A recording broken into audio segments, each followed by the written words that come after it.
You know, it's amazing to me how many things in life are just kind of dealt with by simply being told to just not think about it too much. And nothing further than that. Just like, yep, just don't think about it too much. That's it. That's just the solution. Nothing more at all. Just that. Just don't think about it too much.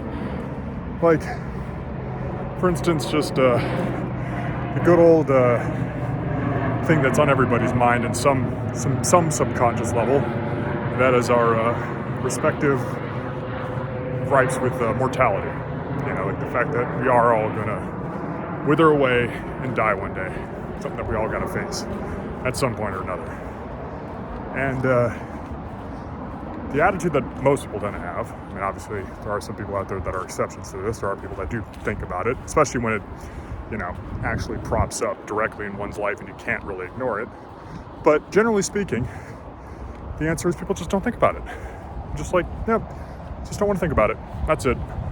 Or they just naturally simply don't. Like, it's not even that they have to actively avoid it. It just doesn't cross their mind. And it's actually pretty fucking amazing how often that is the case. Like, I've met several people in my life that tell me that they just almost never think about death. And I'm like, what? I mean, I can see that when you're like a kid. Makes sense. But these are like grown people. Fully grown adults. And they almost never think about death. Like, they're just too preoccupied by the daily routine of life, I guess, to just ever really have mortality cross their mind. And I'm fucking baffled by that. Doesn't really make sense to me. And then when I bring that up, a lot of times their solution is, you know, when you kind of delve into the subject of death, like ask them, what do they think about it? How do they contend with it? How do, like this, that, and the next thing? A lot of times their answer is they just, like I said, don't think about it. That's it. They just continue to not think about it. So not only do they not think about it, whenever it comes up, their answer is to just continue not thinking about it. Like, I distinctly remember there was a conversation I had with this person. I was a fellow college student of mine back when I was in college, and like the subject of death came up, and she literally just said, like, oh my God, thinking about death just freaks me out. I just want to pretend it doesn't exist. I feel like I'm making my point here, but it was just interesting when I was like talking about that, and it was just like, that's it. That's her answer. Nope. Out of sight, out of mind. It's almost like, it almost kind of strikes me as like people having like object permanence disappear as a fully grown adult. Like, if you just don't think about the notion, it basically just ceases to be as far as you're concerned. You know, it's kind of like, yeah, when you're a kid and you're starting to learn about object permanence. That's why the whole peekaboo thing with the kid, you know, where they kind of cover the face and they're like, oh, peekaboo. Why that works with the kid and they're always surprised, because like when their kid's like a 1-year-old or a 2-year-old, they're still understanding that, you know, object permanence is a thing. That like when the adult puts their face behind their hands, that they don't just disappear, that they're still there, and then like, poof, oh, they're back. So like the kid's like surprised each time and thinks like, whoa, this is crazy, because they don't understand that the adult's face did not cease to exist or disappear somewhere, that it was just hiding behind their hands, if that makes sense. But it feels like that sort of extends into adulthood with stuff like this. Same goes for like the news and stuff. And I get it, you know, on the one hand, it's kind of pointless to just keep subjecting yourself to like really depressing news. I've started doing that myself, where I've just like not seen the point in being subject to news because I'm helpless to fix it. But there is an argument there, I think, where it's just like, what the fuck can you really do?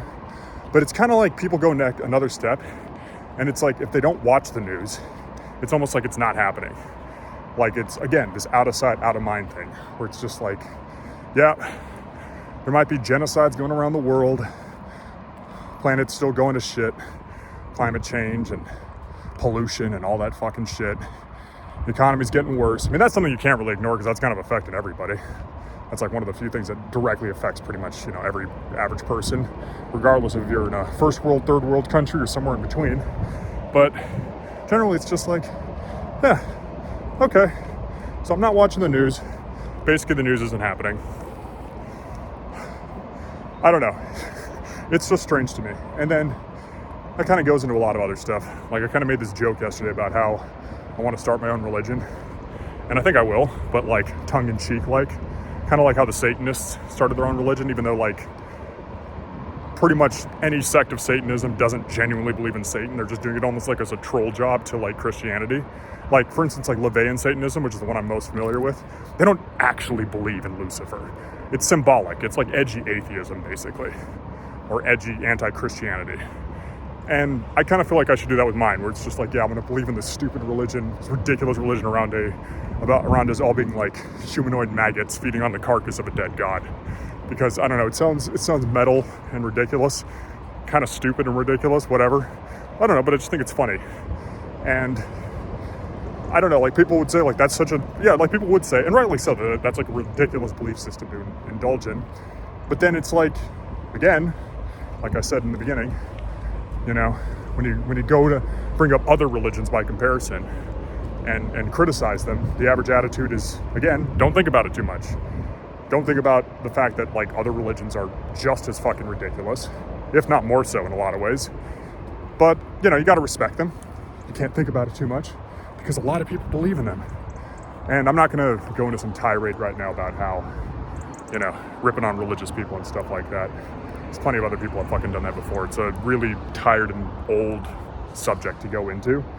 But I think I'll just go into that to just kind of criticize ideologies and stuff in general, and kind of point out that if you really want to see like sort of the ridiculousness of any ideology, or actually its worth for that matter, just pretend that only one person believes in it. And then you can see how ridiculous it is. Or again, how solid it is. Like for instance, let's just take any of the major global religions around, you know, any of them, whatever. Again, I'll just go with Christianity just because. Just imagine if there was one person who was a Christian, nobody else, just one Christian in the entire world. They would seem, and they genuinely believed in it, they would seem like a stark raving mad person, like on the street corner, like saying like, hey, everybody, guess what? Some Middle Eastern carpenter died 2,000 years ago for all the bad things you did, and then was resurrected as a fucking super zombie, and, you know, came back from the dead just to tell you about all the ways you should be living your life. And his dad, who willingly sent him to Earth to get killed by a bunch of Italians, by the way, a bunch of Italians in ancient Rome, fucking killed this guy by nailing him to a bunch of sticks. But anyways, his dad sent this zombie Middle Eastern carpenter guy to Earth to get nailed to a bunch of sticks because he had to die for all the bad things we did. But then he didn't really die. He got resurrected, and then he went up to this place up in the clouds for eternity to hang out with his sky daddy. And if you do all the things that your sky daddy and his son tell you to do, you get to join him up there for eternity. And if not, you go to basically like this infinite magma land where you just burn in some vat of magma forever and ever and ever and ever and ever and ever and ever and ever with no chance of redemption whatsoever. And that is the truth of the universe. Again, if somebody's fucking said that, absolute lunacy, ridiculous. But because, you know, billions of people believe it, now it's legitimate. And that's kind of it. It's kind of like, I guess it's fundamentally the major flaw with like democracy is that, sure, on paper it sounds nice, but in practice, just because the majority believes in something does not at all make it valid. It doesn't. Or hey, I'll even target myself on this. Like, my channel, it's basically no views almost. Very few. I have like, 82 subscribers now? It's piddling, tiny. And there's even a part of me that feels this way too. There's part of this sort of like, I guess, animal brain thing, pack mentality thing where I'm like, well, because my channel is so tiny, it somehow invalidates whatever I'm saying. And like, if my channel just blew up overnight and it suddenly got thousands and thousands of subscribers and maybe even millions of subscribers, suddenly what I'm saying would have magically more like legitimacy to it. And it's like, no, it fucking wouldn't. It would just mean I've become more popular. That's all it literally means. It doesn't mean it's more true at all. God, I feel like I have a drooly mouth. Ugh, gross. Anyways, but that's just it. It's just that. It's just that it's more popular. That's literally all it means. When lots of people believe in something, it doesn't make it more true, more worthy of respect. It just means it's popular. That's literally it. I mean, another one that I'll go to, another commonly accepted thing that I think is even more deranged, actually, frankly, than Christianity, because Christianity is just like goofy and ridiculous, especially nowadays when people aren't at least like going to crusades over it anymore. But it's, there's definitely still bad aspects of it. But okay, here, I'll say this. What if there was only one person who was a meat eater on this planet? Just one. Everybody else was vegan. And only one person had the desire to eat meat. They would seem like a fucking sociopath. Like, all these people could be going along, being totally fine, being like, yep, maybe it has like its bit of issues here and there. I got to take extra B12 supplements, but overall, I'm making do with my vegan diet, and it's fine, I get to live at peace with the animals and all that shit. It's great. And then one guy comes along and he's like, hey Bob, I know that you and your pet pig Xavier, I don't know why I called the pig Xavier, whatever. You and your pet pig Xavier, you both really care for each other. You love your pig, he loves you. But I was wondering, Bob, did it ever occur to you, why not hang him upside down and disembowel him and then eat his intestines? Huh? Does it sound like a good idea to you? Because I don't know about you, Bob, but I'm like really, really craving some pig intestines right now. I think that'd be great. Dude, everybody in the fucking world would look at that guy as a fucking lunatic. They'd be like, what? Why would you want to do that? Why the fuck would you want to gut poor Xavier and eat his intestines? But because billions of people do that, now it's fine. Totally normal. Totally normal. And obviously people can see the hypocrisy in this when it comes to like, our stupid, completely arbitrary distinction of what animals are and are not worthy of life.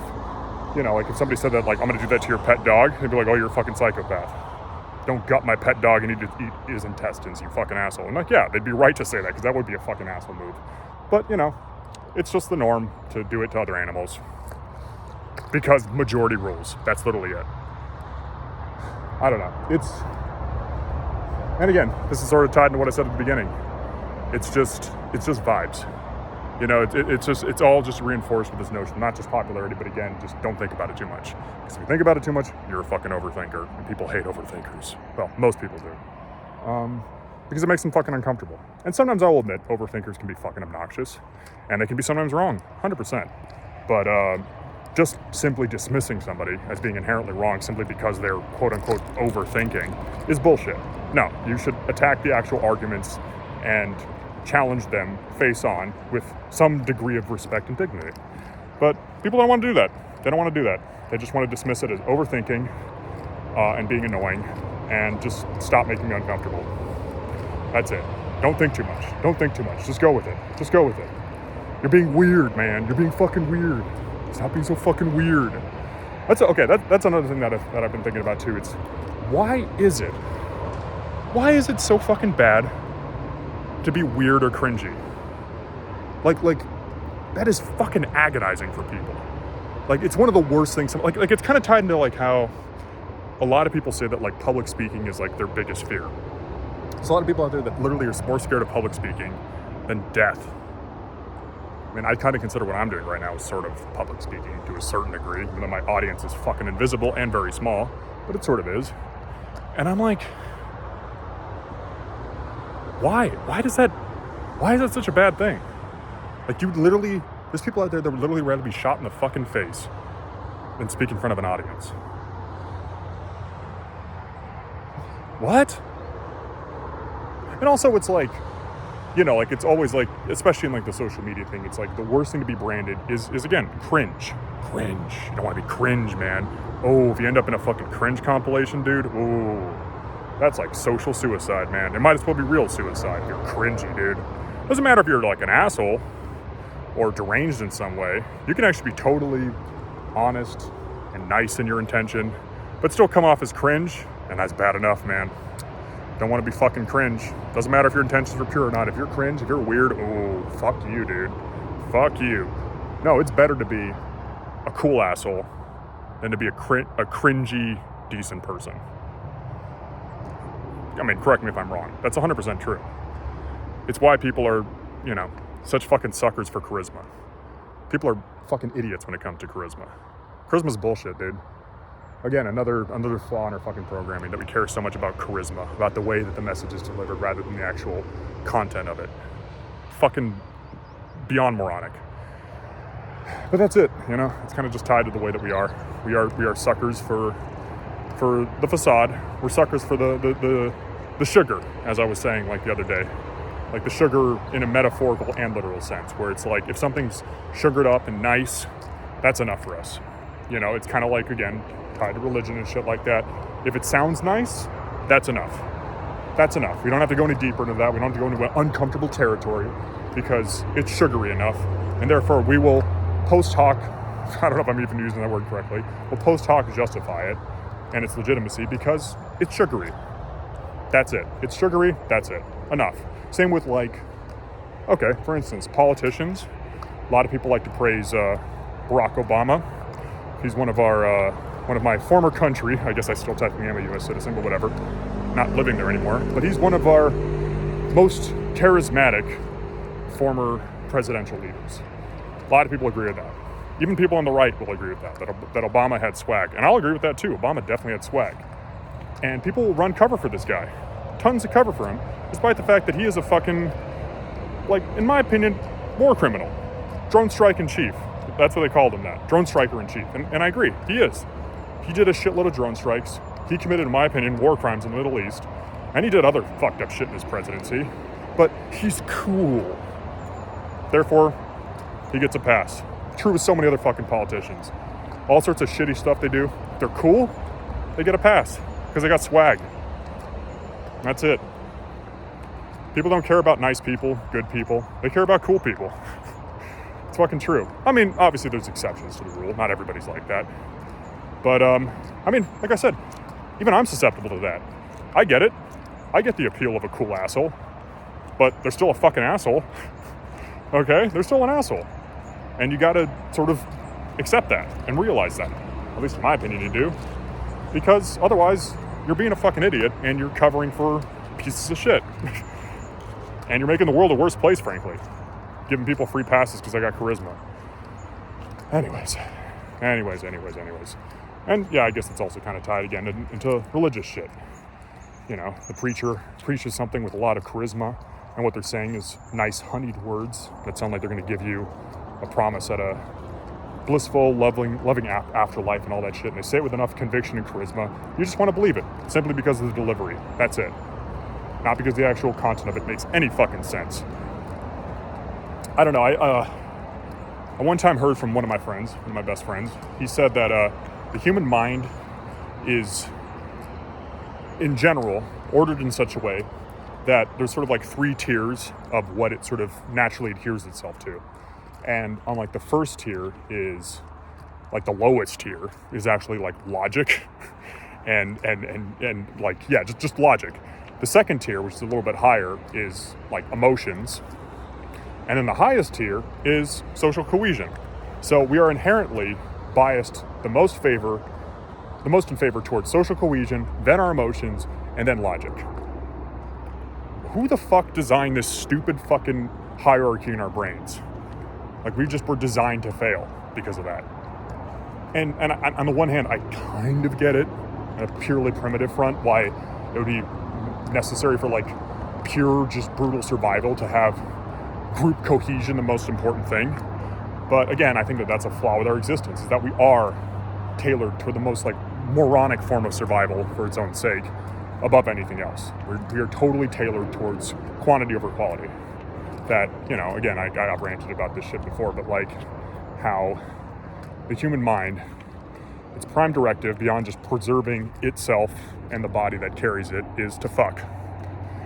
And that's just our primary motive in life. Those are the things that make us feel the most strong, is just to, and by preserving itself, I don't even mean necessarily in like a purely survivalistic sense, but also in like just in an ego sense too. It's ego survivability. Because when people attack your worldview, make you really question it, it does kind of feel like a death to some degree if you really get to a point where you can't hold it up anymore. I mean, especially when it comes to, and that's what the whole term of crisis of faith is when somebody loses their faith either in a religion or something else. It's like a type of death. It's fucking scary. It hurts deeply. And maybe that's also tied to why being cringy is so fucking bad, is it's kind of like social death. And like I said, the human mind is wired to care about being socially fit in as much as possible.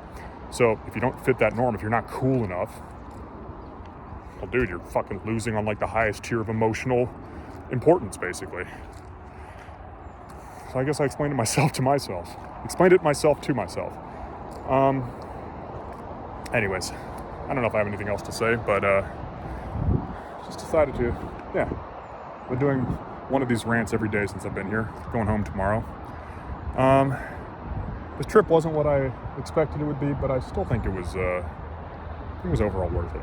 Yeah, I was expecting to do more art when I was here, and I barely did any, but I did do a lot of writing, so there's that, and I did this shit for whatever it's worth. And yeah, I don't know. At least I feel more clear-headed, if anybody gives a shit.